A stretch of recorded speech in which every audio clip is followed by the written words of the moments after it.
দুপুরের মধ্যে দেশের ১৫ অঞ্চলে ৬০ কিলোমিটার বেগে ঝড়ের আভাস।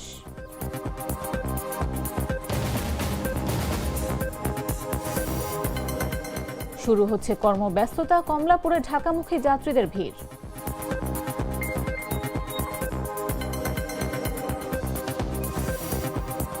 ভোর থেকে যমুনা সেতুর ঢাকামুখী লেনে ৩ কিলোমিটার দীর্ঘ যানজট, বেলা বাড়ার সঙ্গে যান চলাচল স্বাভাবিক। তেল আবিবের ১১ স্থানে ইরানের ক্ষেপণাস্ত্র হামলায় নিহত ১, আহত অন্তত ৪। চলতি সপ্তাহে ইরানের সঙ্গে বৈঠকের প্রত্যাশা যুক্তরাষ্ট্রের। এবং সৌদি সফর বাতিল, শত্রু দেশে খেলতে নিষেধাজ্ঞা ইরানের।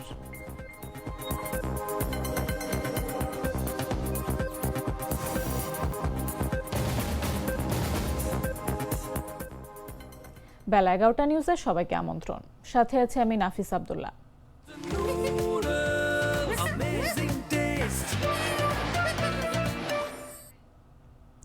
দুপুরের মধ্যে দেশের ১৫ অঞ্চলে ৬০ কিলোমিটার বেগে ঝোড়ো হাওয়া বয়ে যেতে পারে, সেই সঙ্গে বজ্র বৃষ্টিও হতে পারে বলে জানিয়েছে আবহাওয়া অফিস। শনিবার ভোর ৪টা থেকে দুপুর ১টা পর্যন্ত দেশের অভ্যন্তরীণ নদী বন্দরের জন্য দেয়া আবহাওয়ার পূর্বাভাসে এই তথ্য জানা গেছে। আবহাওয়াবিদ ডক্টর মোহাম্মদ আবুল কালাম মল্লিকের সই করা সতর্কবার্তায় বলা হয়েছে, রাজশাহী, রংপুর, দিনাজপুর, পাবনা, বগুড়া, ঢাকা, টাঙ্গাইল, ময়মনসিংহ, যশোর, খুলনা, বরিশাল, পটুয়াখালী, নোয়াখালী, কুমিল্লা এবং সিলেট অঞ্চলের ওপর দিয়ে পশ্চিম বা উত্তর পশ্চিম দিক থেকে ঘন্টায় ৪৫ থেকে ৬০ কিলোমিটার বেগে বৃষ্টি বা বজ্র বৃষ্টি সহ অস্থায়ীভাবে দমকা বা ঝোড়ো হাওয়া বয়ে যেতে পারে। এ অবস্থায় এসব এলাকা নদী বন্দরগুলোকে ১ নম্বর সতর্ক সংকেত দেখিয়ে যেতে বলেছে আবহাওয়া অফিস।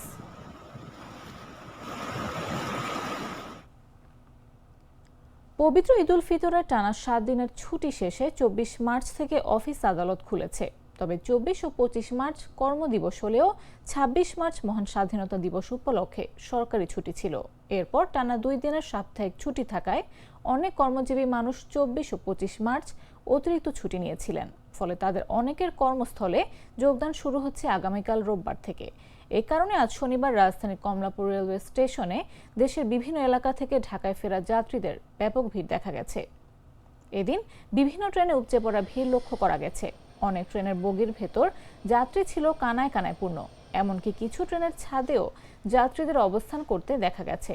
অন্যদিকে যাদের অফিস ঢাকার বাইরে, বিশেষ করে চট্টগ্রাম কিংবা অন্যান্য অঞ্চলে, তাদেরও একটা অংশকে ঢাকা ছাড়তে দেখা গেছে। যাত্রীদের সঙ্গে কথা বলে জানা যায়, ২-১টি অভিযোগ ছাড়া এবারের ঈদ যাত্রা মোটামুটি স্বস্তিদায়ক ও সুশৃঙ্খল ছিল। বিশেষ করে ঈদের আগ মুহূর্তে চিলাহাটি এক্সপ্রেসের একটি বগি লাইনচ্যুত হওয়ার ঘটনায় উত্তরবঙ্গগামী কিছু ট্রেনের যাত্রা বিলম্বিত হলেও অন্যান্য রুটের বেশিরভাগ ট্রেন সময় মতো স্টেশন ছেড়েছে এবং নির্ধারিত সময় গন্তব্যে পৌঁছেছে।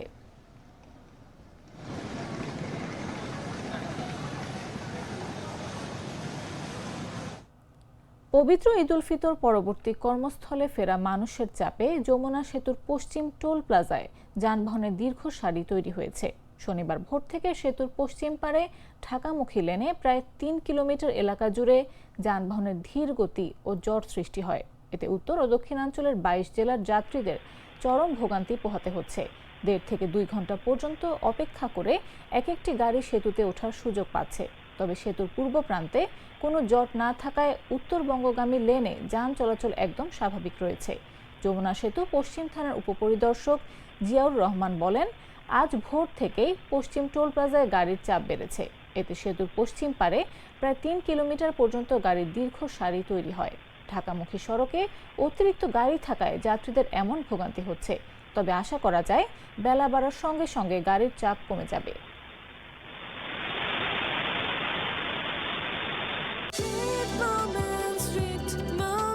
Treat chocolate. Treat moment. Sweet moment.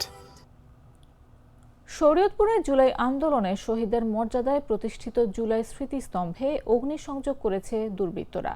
এ ঘটনায় ক্ষোভ প্রকাশ করে দোষীদের আইনের আওতায় আনার দাবি জানিয়েছেন বৈষম্য বিরোধী ছাত্র আন্দোলনের নেতারা। তারা বলছেন, যতদিন পর্যন্ত জুলাই সনদ বাস্তবায়ন না হবে ততদিন এভাবেই সন্ত্রাসী কার্যক্রম চালাবে কার্যক্রম নিষিদ্ধ ঘোষিত সংগঠন আওয়ামী লীগ ও তাদের অনুসারীরা। শুক্রবার সন্ধ্যার পর থেকেই স্মৃতিস্তম্ভটিতে অগ্নিসংযোগ করার একটি ভিডিও সামাজিক যোগাযোগ মাধ্যম ফেসবুকে ছড়িয়ে পড়ার পর বিষয়টি নজরে আসে স্থানীয় প্রশাসন ও বৈষম্য বিরোধী ছাত্র আন্দোলনের নেতৃস্থানীয়দের। নিষিদ্ধ ঘোষিত সংগঠন ছাত্রলীগের জেলা আহ্বায়ক মহসিন মাদবরের ব্যক্তিগত ফেসবুক অ্যাকাউন্ট থেকে ভিডিওটি ছড়ানো হয়। 17 সেকেন্ডের ভিডিওটিতে দেখা যায় কয়েকজন যুবক স্মৃতিস্তম্ভটিতে অগ্নিসংযোগ করছেন। অগ্নিসংযোগের ফলে আগুন জ্বলতে দেখা যায়। এরপর তারা দৌড়ে চলে যায়।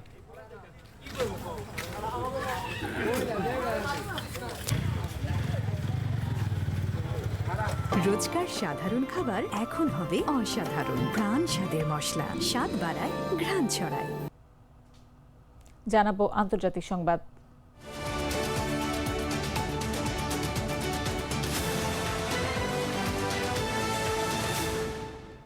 ইরানের পাল্টা হামলায় ইসরায়েলের কেন্দ্র ও দক্ষিণাঞ্চলে উত্তেজনা আরও বেড়েছে। শনিবার ভোরে তেল আবিব ও এর আশেপাশের 11টি স্থানে হামলা চালিয়েছে ইরান। এতে অন্তত একজন নিহত এবং 4 জন আহত হয়েছেন। ইসরায়েলের জরুরি সেবা সংস্থা ম্যাগান ডেভিড অ্যাডাম জানায়, বৃহত্তর তেল আবিব অঞ্চল ঘোষ ড্যানে একজন নিহত হয়েছেন। ইরানের বহুমুখী ওয়ারহেড যুক্ত ক্ষেপণাস্ত্রের ধ্বংসাবশেষ ও শার্পনেল তেল আবিব ও আশেপাশের একাধিক স্থানে আঘাত হানে। রামাত গান, গাভিতাইম এবং তেল আবিবে উদ্ধারকারী দল মোতায়েন করা হয়েছে। ইসরায়েলের কেন্দ্রীয় এলাকায় 2 জন আহত হন, আর দক্ষিণাঞ্চলের বেয়ার শেবাতে গুরুতর আহত 2 জনকে সরকা মেডিকেল সেন্টারে ভর্তি করা হয়েছে। ইসরায়েলের টেলিভিশন চ্যানেল 12 জানায়, তেল আবিবের আশেপাশে অন্তত 10টি স্থানে ক্ষেপণাস্ত্রের টুকরো আঘাত হেনেছে, যার ফলে ব্যাপক ক্ষয়ক্ষতি হয়েছে। হামলার সময় দক্ষিণ ইসরায়েলের নেগেভ অঞ্চল সহ তেল আবিব, পূর্ব জেরুজালেম এবং পশ্চিম তীরে সাইরেন বেজে ওঠে। মধ্যপ্রাচ্য জুড়ে হামলা পাল্টা হামলা অব্যাহত রয়েছে।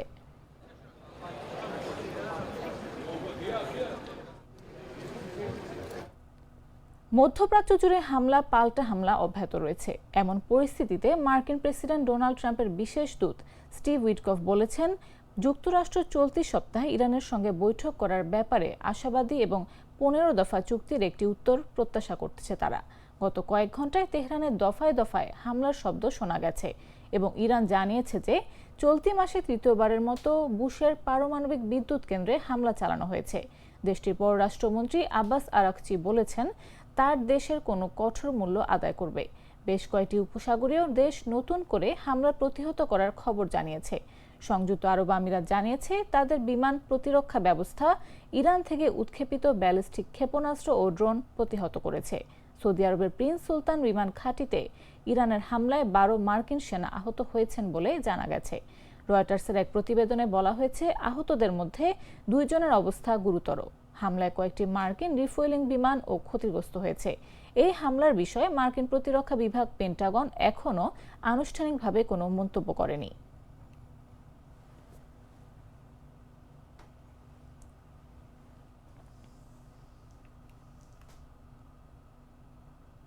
এবারে খেলার খবর।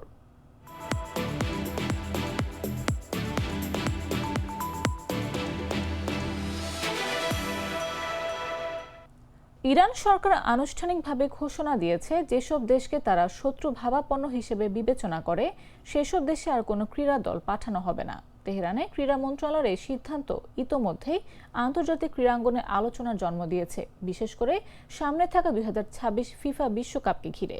ইরানের রাষ্ট্রীয় টেলিভিশনের বরাতে জানা গেছে, এই নিষেধাজ্ঞা আপাতত অনির্দিষ্টকালের জন্য কার্যকর থাকবে। এই সিদ্ধান্তের সরাসরি প্রভাব পড়েছে ইরানের ক্লাব ট্রাক্টর সাজিক এফসির ওপর।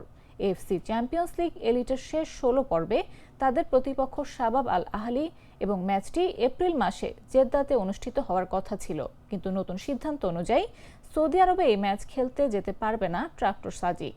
এশিয়ান ফুটবল কনফেডারেশন বা এএফসি ইতোমধ্যে মধ্যপ্রাচ্যের চলমান সংঘাতের কারণে পশ্চিম অঞ্চলের প্লে অফ ম্যাচগুলো পুনর্নির্ধারণ করে 13 থেকে 14 এপ্রিল জেদ্দায় আয়োজনের ঘোষণা দিয়েছে। আসন্ন 48 দলীয় বিশ্বকাপ শুরু হবে 11 জুন। আয়োজক দেশ যুক্তরাষ্ট্র, কানাডা এবং মেক্সিকো। তবে যুক্তরাষ্ট্রে ম্যাচ খেলতে যেতে আপত্তি জানিয়েছে ইরান। মেক্সিকো সিটিতে নিযুক্ত ইরানের রাষ্ট্রদূত জানিয়েছেন, তারা ফিফার সঙ্গে আলোচনা করছে যাতে গ্রুপ পর্বের 3টি ম্যাচ যুক্তরাষ্ট্রের পরিবর্তে মেক্সিকোতে আয়োজন করা যায়। তবে ফিফা সভাপতি জিয়ানি ইনফ্যান্তিনো স্পষ্ট করে দিয়েছেন, বিশ্বকাপ নির্ধারিত সূচি অনুযায়ী আয়োজন করা হবে এবং ভেন্যু পরিবর্তনের সম্ভাবনা কম। এতে ইরানের চেষ্টায় বড় ধাক্কা লেগেছে।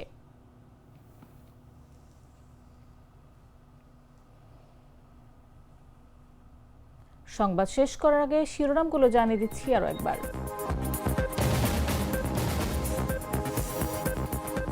দুপুরের মধ্যে দেশের 15 অঞ্চলে 60 কিলোমিটার বেগে ঝড়ের আভাস।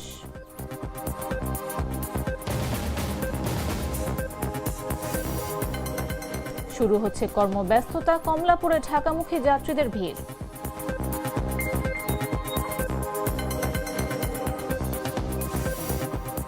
ভোর থেকে যমুনা সেতুর ঢাকামুখী লেনে 3 কিলোমিটার দীর্ঘ যানজট, বেলা বাড়ার সঙ্গে যান চলাচল স্বাভাবিক। তেল আবিবের 11 স্থানে ইরানের ক্ষেপণাস্ত্র হামলায় নিহত 1, আহত অন্তত 4। চলতি সপ্তাহে ইরানের সঙ্গে বৈঠকের প্রত্যাশা যুক্তরাষ্ট্রের। এবং সৌদি সফর বাতিল, শত্রু দেশে খেলতে নিষেধাজ্ঞা ইরানের।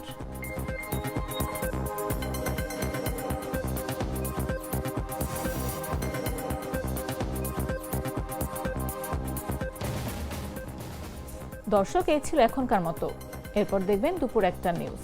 প্রতি মুহূর্তে সর্বশেষ খবর পেতে ভিজিট করুন jagonews24.com, ফলো করুন আমাদের ভেরিফাইড ফেসবুক পেজ এবং সাবস্ক্রাইব করুন জাগো নিউজের ইউটিউব চ্যানেল। এতক্ষণ সাথে থাকার জন্য ধন্যবাদ সবাইকে।